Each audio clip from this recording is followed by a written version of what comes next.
NTR triple ఆర్కి ముందు వరుసగా తెలుగు మూవీస్తో బిజీగా ఉన్నారు. త్రిబుల్ ఆర్ తర్వాత అంటే ఇప్పుడు వరుసగా 8 పాన్ ఇండియన్ సినిమాలతో పెద్ద లైనప్పే పెట్టారు. ఇందులో సగం సీక్వెల్ మూవీసే ఉన్నాయి. ఏంటో చూడాలని ఉందా? ఛానల్కి ఎవరైనా కొత్తగా వస్తే లైక్ చేయండి, సబ్స్క్రైబ్ చేయండి. Let's start.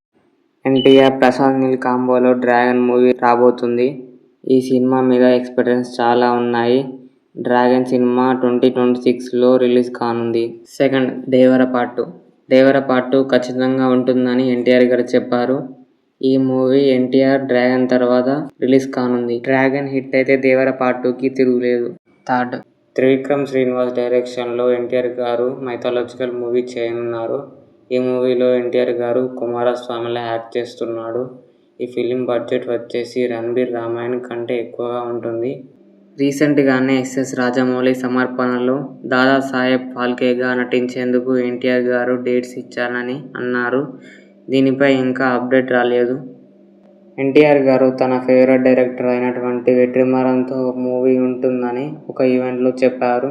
ఈ మూవీపై ఇంకా ఏ అప్డేట్ కూడా రాలేదు. నెంబర్ 6, కాంతారా 3.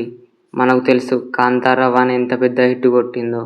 కాంతారాకు సీక్వెల్గా కాంతారా చాప్టర్ 1 అక్టోబర్ 2న రిలీజ్ కానుంది. అయితే కాంతారా 3లో ఎన్టీఆర్ ఉన్నాడని బయట రూమర్స్ వస్తున్నాయి. నెంబర్ 7, జైలర్ డైరెక్టర్ అయినటువంటి నెల్సన్తో మూవీ ఉంటుంది అని చెప్పారు. కానీ ఆ మూవీ గురించి ఇంకా ఏ అప్డేట్ కూడా రాలేదు. నెంబర్ 8, త్రిబుల్ ఆర్కి సీక్వెల్గా త్రిబుల్ ఆర్ 2 ఉంటుందని విజేంద్ర ప్రసాద్ గారు చెప్పారు. కానీ ఈ మూవీ గురించి ఎలాంటి అప్డేట్స్ అయితే లేవు. ఇదండి ఎన్టీఆర్ అప్కమింగ్ మూవీస్. మీకు వీడియో నచ్చితే లైక్ చేయండి. ప్రభాస్ అప్కమింగ్ మూవీస్ గురించి వీడియో చేశాను, వెళ్ళి చూడండి. ఇంకా ఏ హీరో అప్కమింగ్ మూవీస్ కావాలో కామెంట్ చేయండి.